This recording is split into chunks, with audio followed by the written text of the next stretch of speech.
Most people spend money at the grocery store every week on meat that comes from animals raised on land they will never visit. This video is about the opposite, a 4-animal system that produces real protein on a backyard footprint and saves about $500 a month on groceries. 4 animals. 1 integrated system. Here is how it works and why most people who try this get only half of it right. Number 1 is the only animal on this list that replaces itself and puts premium protein in your freezer in under 10 weeks. It does this from a setup that fits inside a garden shed. Start with 3 does and 1 buck. That is the entire starting infrastructure. Each doe produces 6 to 8 kits per litter and 4 to 5 litters per year. The flock never needs restocking because it continuously replaces its own breeding stock. No pasture, no seasonal window, no special equipment. The shed is permanent infrastructure. Build it once, and the system runs inside it indefinitely. Nothing about it resets. The breeding cycle runs on its own calendar. The output is continuous. 10 does running continuously produce over 200 pounds of dressed rabbit meat annually, protein valued at $8 to $12 per pound at direct market rates. Beth Seeley started with 3 does and 1 buck in her backyard in Florida, not on a farm. 20 years later, her operation supplies rabbit meat to Publix supermarkets across the South. The family version starts smaller and runs the same way. Here is the move most people miss. Rabbit manure is the cleanest, most nitrogen-rich worm feed you can produce, and it comes free from an operation you are already running. Every cleaning cycle produces free input for the worm beds on this list. Most people bag it for the garden or throw it away entirely. Operators running a closed system feed it straight into worm beds and turn daily maintenance into a second output stream that costs nothing extra to produce. You never restock this. Number 2 reaches laying age in 6 weeks and adds a meat bird to the freezer in the same cycle from a footprint smaller than a parking space. Coturnix quail hit laying age at 6 to 8 weeks, not months, weeks. Stack wire cages in the corner of the same shed as the rabbits. No pasture, no weather dependency, no seasonal window to wait for. The setup is fixed infrastructure, and the output starts before most people have finished planning a chicken coop.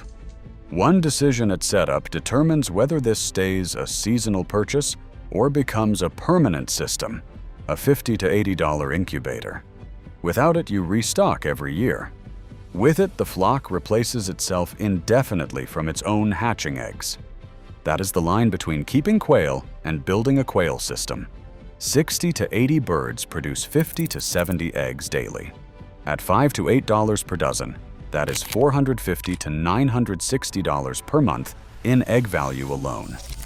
Culled meat birds dressed at 8 to 10 weeks add freezer protein from the same flock, the same shed, the same daily 5 minutes of feeding and collection. 2 outputs from 1 fixed footprint. Here is the move most people miss.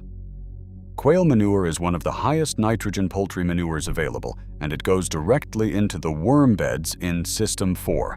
Most operators clean the cages and discard the litter. The closed system operator runs it straight into the worm beds alongside the rabbit manure. The quail operation already has a second output built into daily maintenance. It just requires a bin in the corner instead of a waste pile outside. 60 days. Continuous protein. Number 3 costs almost nothing to feed for 6 months of the year, and that one fact changes the entire calculation.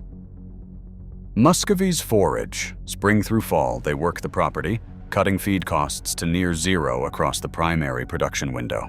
The hens incubate their own eggs, no incubator, no electricity, no intervention needed. 35 days of incubation, then ducklings reach market weight in 10 to 12 weeks. The birds manage their own reproduction. The Muscovy setup shares the same outdoor footprint the rabbit shed already anchors. The systems use the same land rather than compete for it. 6 to 8 hens running 1 complete annual hatch cycle produce dressed birds valued at $25 to $45 each at direct market rates.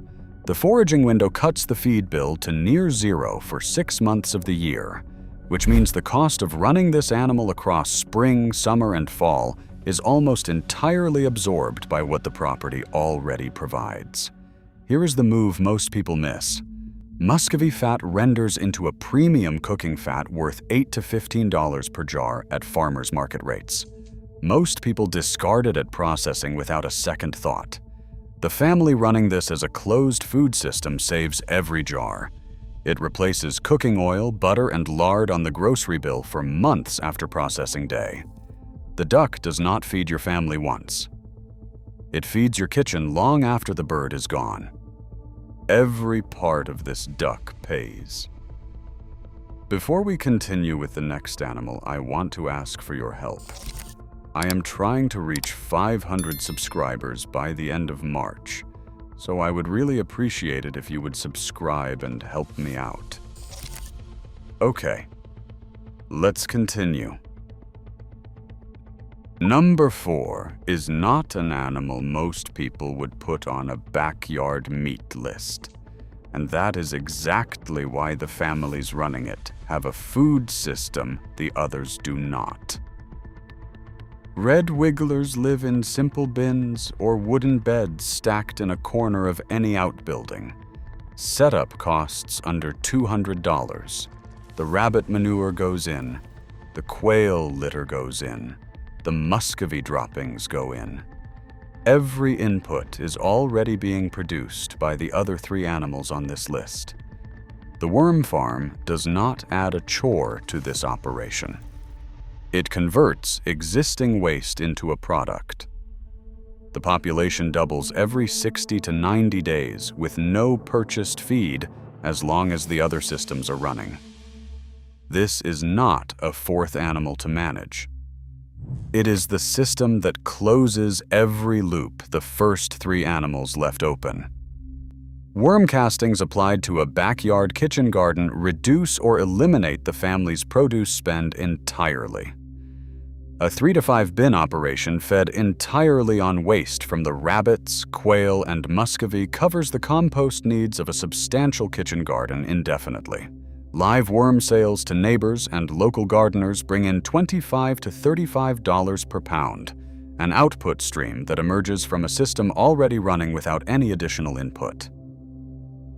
Here is the move most people miss. Start the worm beds the same week the rabbits arrive. Not after the system is stable. Not once things feel established.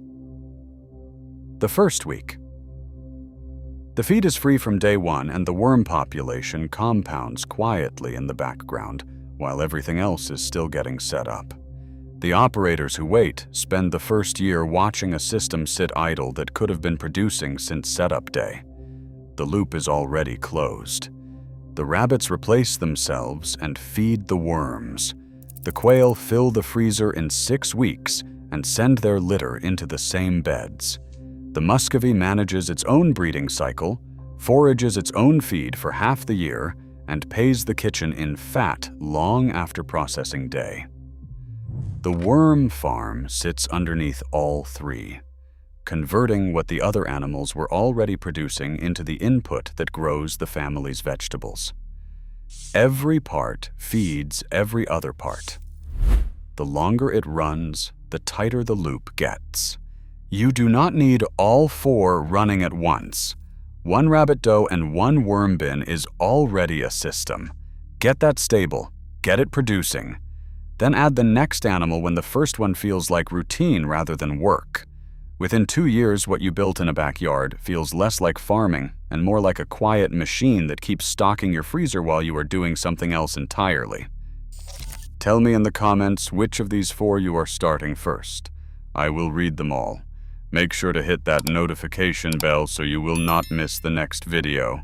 See you in the next one.